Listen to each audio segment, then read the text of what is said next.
in the context of critical minerals.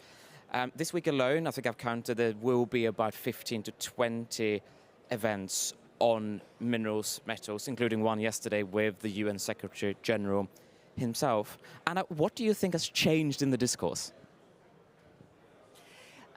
So this is only my second COP, so I can't attest to the evolution of this, but I would agree with you that critical minerals are far more on the agenda generally today than they probably have been in the past. My thoughts, my ideas on why this might be. Look, I think in general in the climate conversation, we're moving into the hard reality and the challenges of implementation. And in that implementation process, critical minerals are obviously one of the critical parts of making the transition real. There's metals and minerals in energy infrastructure, in transport infrastructure. Even some of the agricultural processes require minerals as well. So really, as we look at, okay, we've made the commitments. We know what the path forward needs to look like. How do we start delivering on this?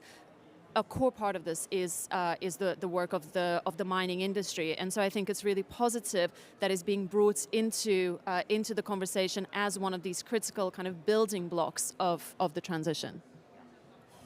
I think you're absolutely right, and I think someone said at previous COP in Dubai that fundamentally what isn't grown is mined.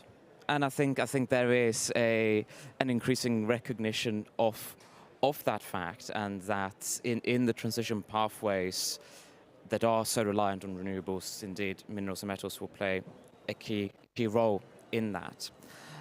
But one theme I think that we're already seeing, and I think it's quite apt to talk about it today, which is Trade Day, is there's a lot of talk around standards. We also heard that at the recently concluded COP16 for CBD in Colombia. And responsible mining standards is clearly no exception to this landscape. From your perspective and from Glencore's perspective, working across a vast array of jurisdictions, a vast array of commodities, what role does standards just generally play for a company like Glencore? And perhaps if you also want to reflect a bit on, what role does standards play specifically in perhaps more challenging jurisdictions? Sure. Look, the one-word answer is consistency. To unpack that a little bit more, a company is large, the requirements for our business, and they form the basis of all of the work programs, all of the action plans, the assurance that we put in place, whether internal or external. It is the skeleton that underpins our performance. I think it's also important to reflect, and particularly in the context of this effort that we're talking about today, standards are critical for us internally. It is the skeleton on which we hang all of our work. They're also important to us externally. We have a vast array of customers, suppliers, customers, partners, regulators, regulatory authorities, investors, banks. The stakeholder universe is vast, and it is also, it takes a critical interest in how are we operating, whether it's because we're in their supply chain, whether it's because we are using their capital. Standards and compliance with standards is the way that we can demonstrate that we are doing what we're saying we're doing. The only other way that we can demonstrate that is through audits, and this is the kind of the counter to what we see. If we do not have the sort of the standards that are consistent and consistently recognized, what we find is more and more parties saying, okay, well, we want to understand how we operate, and we want to understand how we operate, and that kind of creates a huge burden for the organization, and it doesn't achieve, again, that sort of consistent internal practice and external understanding of how we operate. And seeing, for instance, that Glencore got operations in jurisdictions like the DRC, which we know has challenges, and quite often we see some of these across the headlines around the world for practices that are not at the Glencore sites, but at other sites where you see illegal mining and linked with conflicts and so on and so forth. Thinking about those sort of contexts, what difference does standards actually make? Do they make a difference? Or can I put it this way, are they just hot air? No, they're not just hot air. They, again, the way that we approach standards is our standards set the requirements for our business. It's not negotiable, it's not a nice to have, it's not a tick the box exercise. It is a rigorous management structure which we implement across our assets, and we then require them to demonstrate compliance. And what does that mean? That means demonstrating how the assets are meeting all of the requirements of the standard, and then supporting that demonstration of compliance through disclosure and through verification.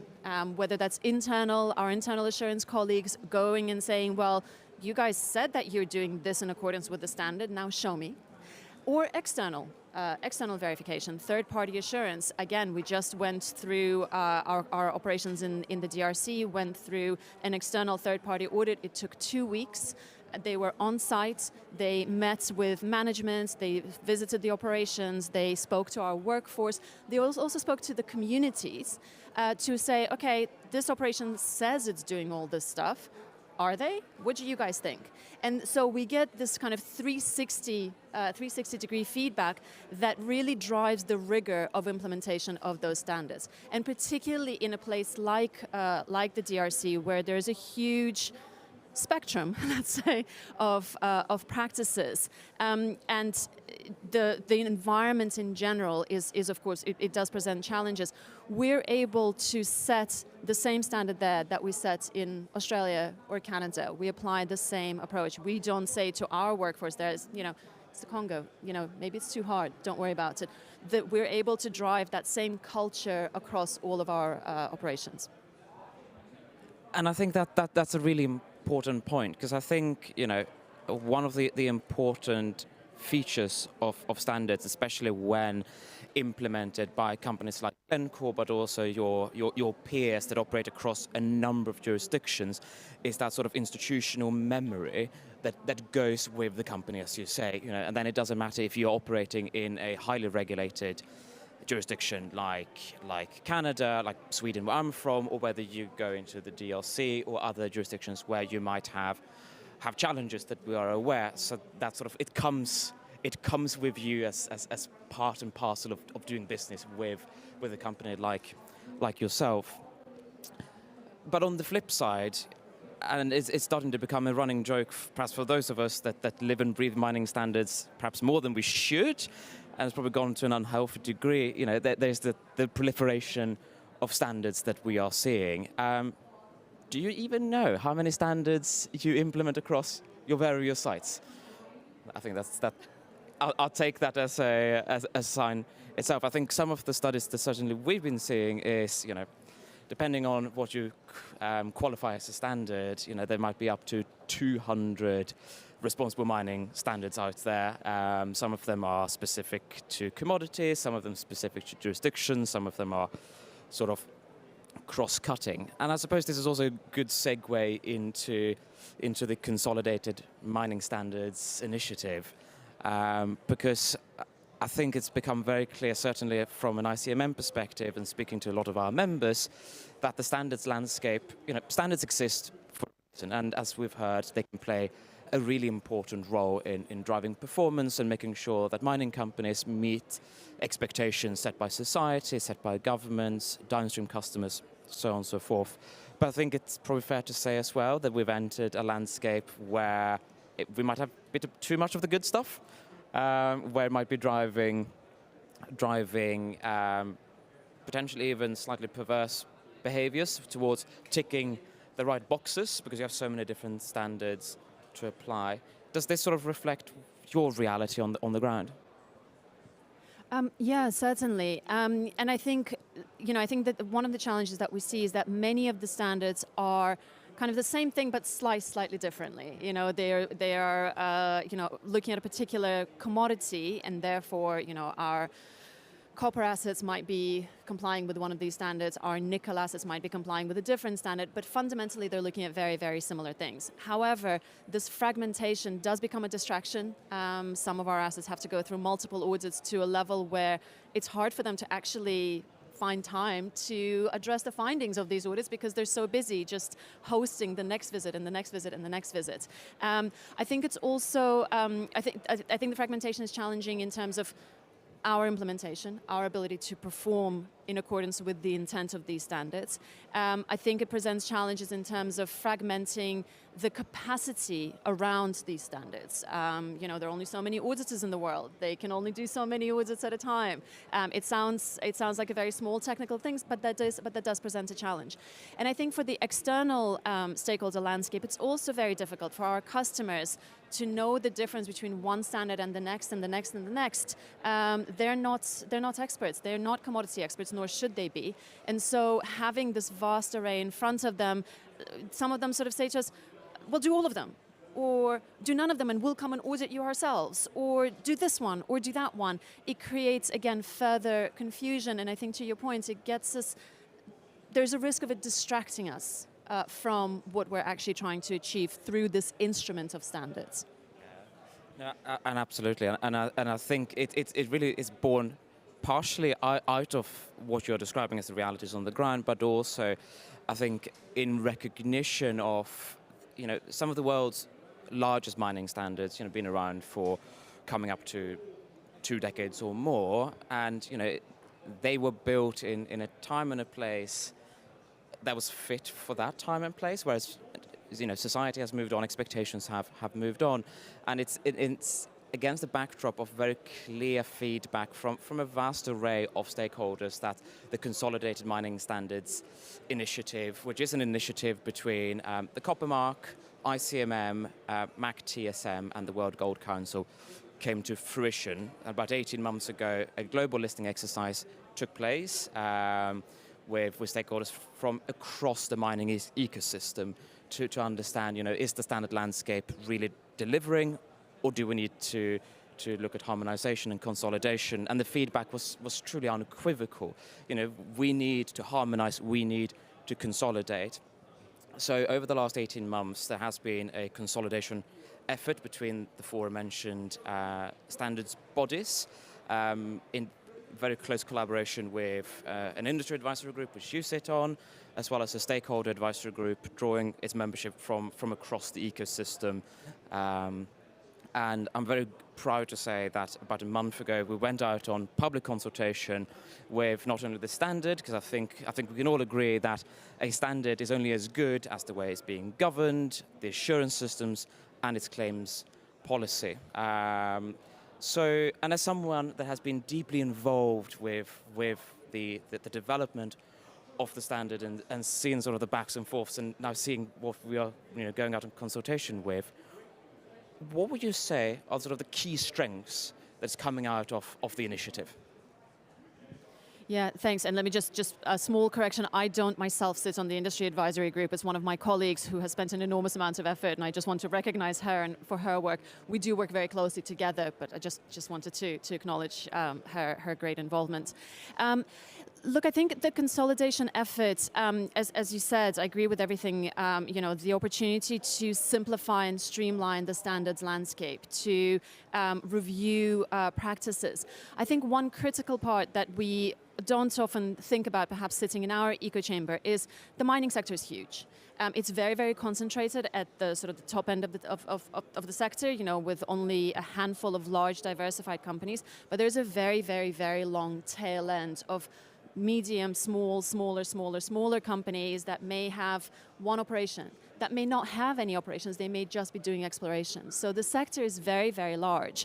And so when we talk about standards, when we talk about promoting good practice, it's important to bear that tail in mind as well and not just focus on the kind of the bigger players in the industry. So one of the big drivers from our perspective was how do we uplift the practices across the sector, as well as driving that kind of consistency in the industry. And I think the consolidation effort has been great for that.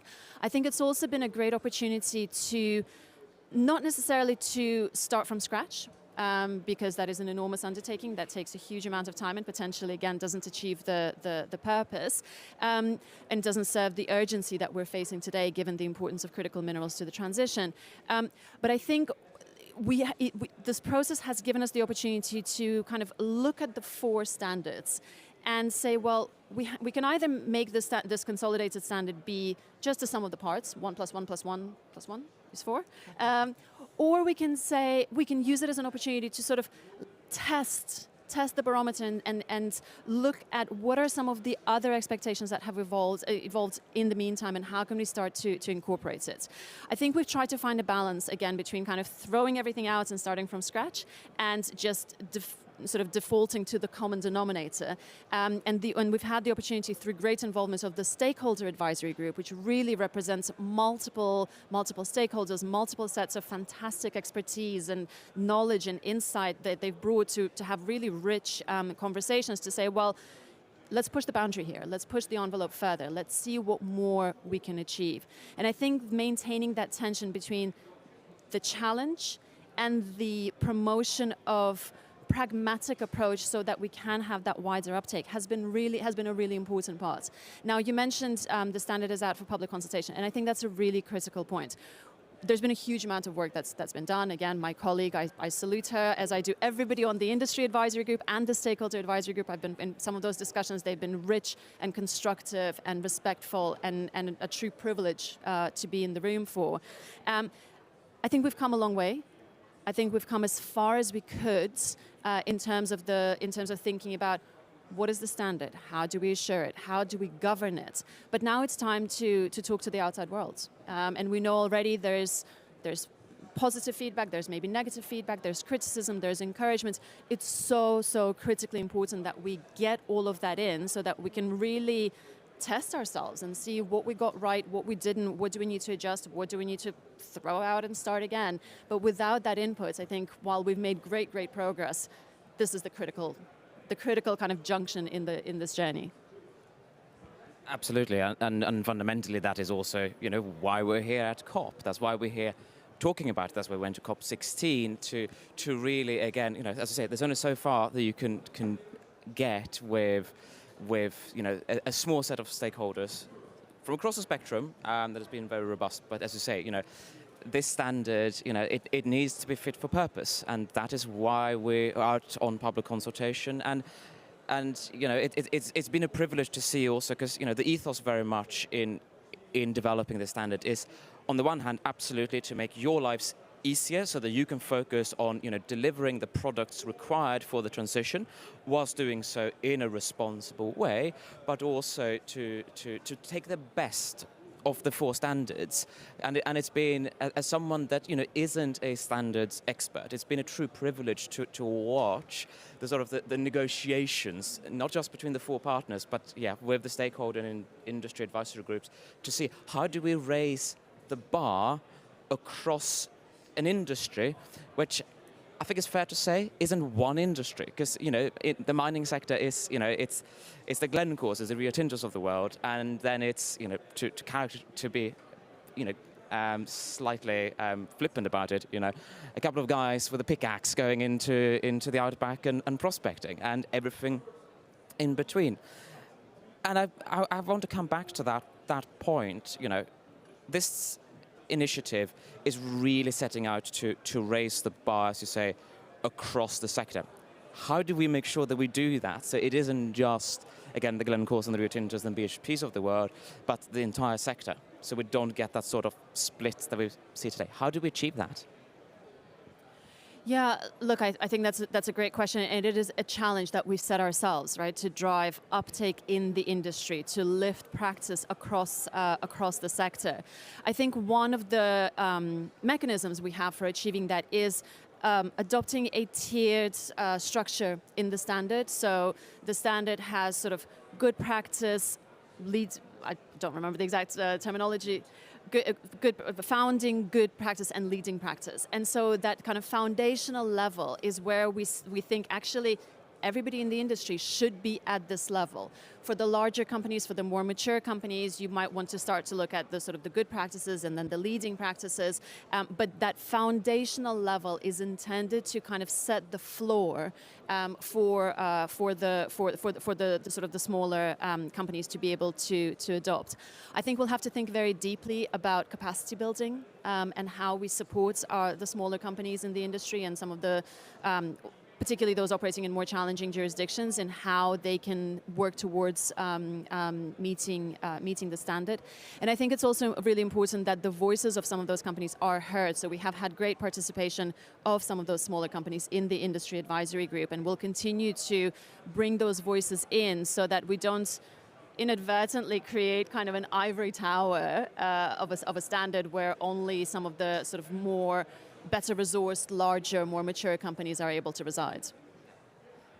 And I think that's a very fair and important point to make, because again, you know, I think there is clear recognition both within the industry itself, but I think also among stakeholders more broadly that, you know, minerals and metals, as we perhaps started off this conversation, are going to play an incredibly important role in facilitating the transition to a clean energy system.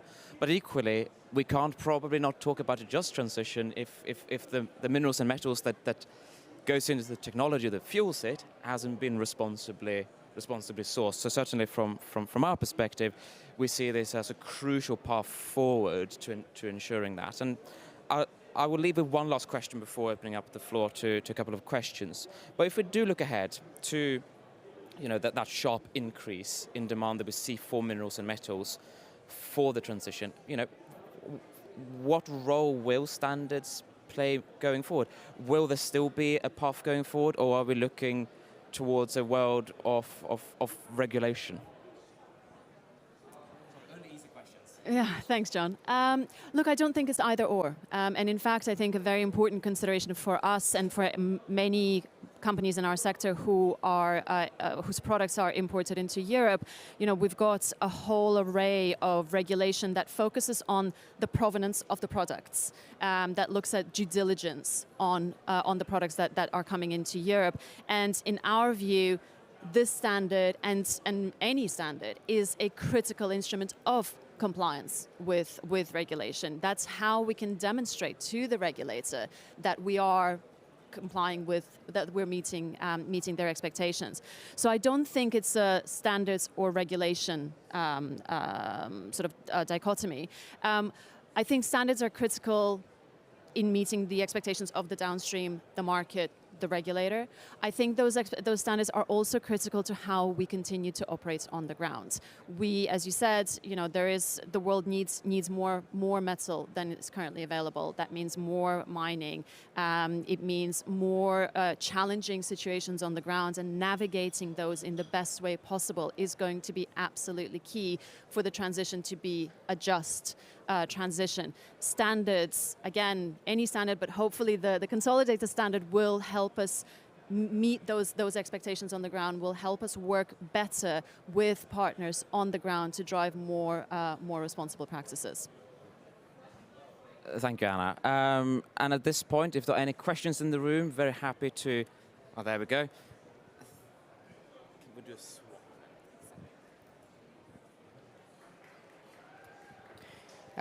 Thank you so much for this conversation. My name is Brian Bishkul. I'm Maya Tsutujil. I'm indigenous from Guatemala, and I'm here representing Search Coalition, which is short for Securing Indigenous Rights in the Green Economy. We engage with communities who are basically feeling the brunt of extractive industries in the so-called Global South. And unfortunately, the situation for us is dire for some communities. I looked at the standard. It's almost 200 pages, and we are very concerned. As you described, the standard goes from foundational practice, good practice, leading practice, right? The only thing that companies have to do in a foundational practice is to commit to indigenous people's rights. And from our vision, it should say they should commit to comply with free, prior, and informed consent and obtain consent from communities. then this means for us, as it's written, that projects can still go ahead, can still extract without obtaining consent. And then the second part is when a company does not comply with whatever they committed to, it's not until the good practice that they are supposed to establish a grievance mechanism. But then what is the standard going to do about it? Will you how are you going to make sure that they comply to what they committed? And finally, this is another thing that's very problematic for us. It's not retroactive. And I know it's not retroactive in the document because it would cost a lot of money for you, but for us, when you look at the standard as it's written, it only covers new projects, expansions, and resettlement. That's what it says there. But what about those communities whose consent was not obtained and maybe the project is already there? So what happens there, and how can you commit to indigenous people's rights when that is not committed to? Yeah.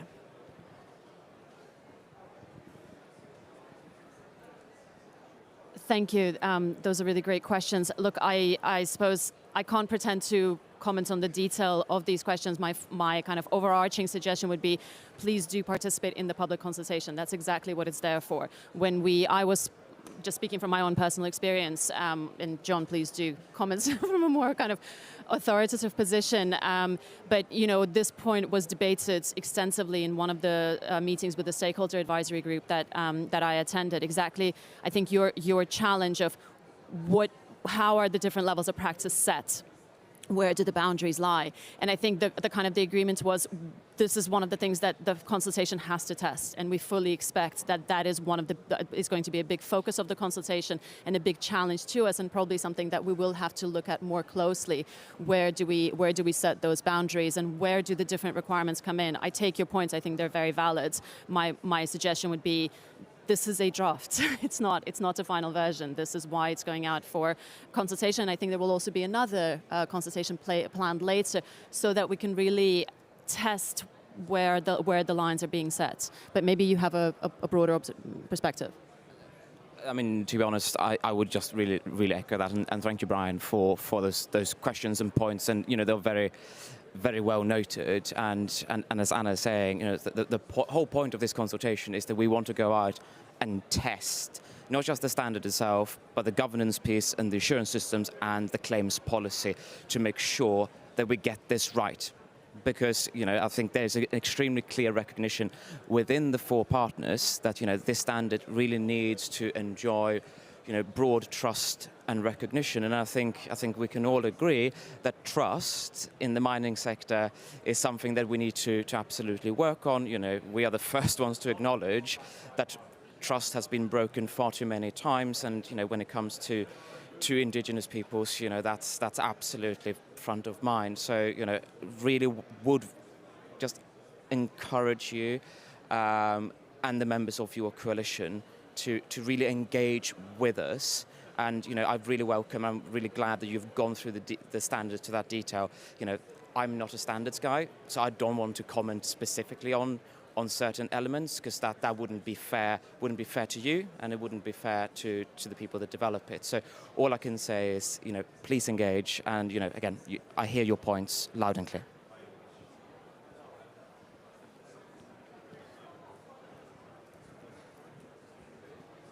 Hi. Now it is interesting that the microphone doesn't amplify, isn't it? It's so weird. But I really appreciate this conversation. My name is Jennifer Krill. I'm with Earthworks, and we're also a member of the Surge Coalition. You mentioned the UN Secretary General's panel yesterday, and the announcement of the Secretary General's critical energy transition minerals recommendations. And so without going into the details, and I have not done a side-by-side of the CMSI draft and the panel's recommendations myself, I did note many differences. And I wonder how you're thinking of reconciling some of those differences. Free, prior, and informed consent for indigenous peoples, as Brian referenced, is one of the differences. The Secretary General's recommendations are very strong in terms of obtaining consent from Indigenous peoples prior to projects that go forward. And there was also a recommendation around legacy, which you didn't mention in the earlier conversation. I wonder if you can comment on the recommendation that there be a global mining legacy fund to clean up some of that historical impacts. You know, mining, along with fossil fuel extraction, ranks as one of the most toxic industries on the planet. So there's quite a significant legacy for this clean energy transition. How will the CMSI eventually address toxic legacies from mining?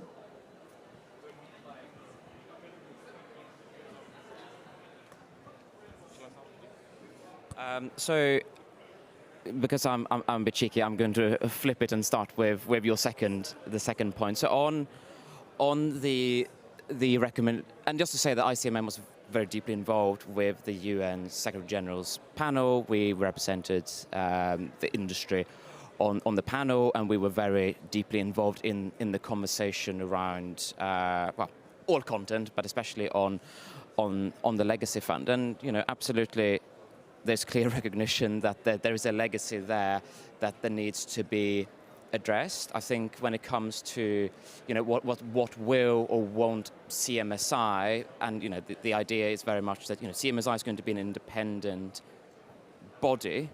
You know, it's not going to be one of the 4 standards organizations that are doing that work. I don't want to commit an organization that is about to be set up, what they will or won't do in that space. I know certainly from an ICMM perspective, you know, we continue the work we've been doing for a long time on how do we address the legacy, how do we make sure that mistakes of the past aren't repeated.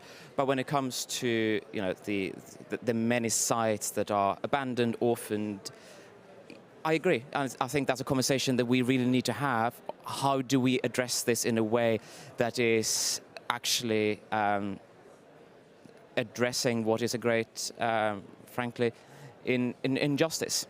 So I think that's probably my answer to that one. And do you want to take the first one?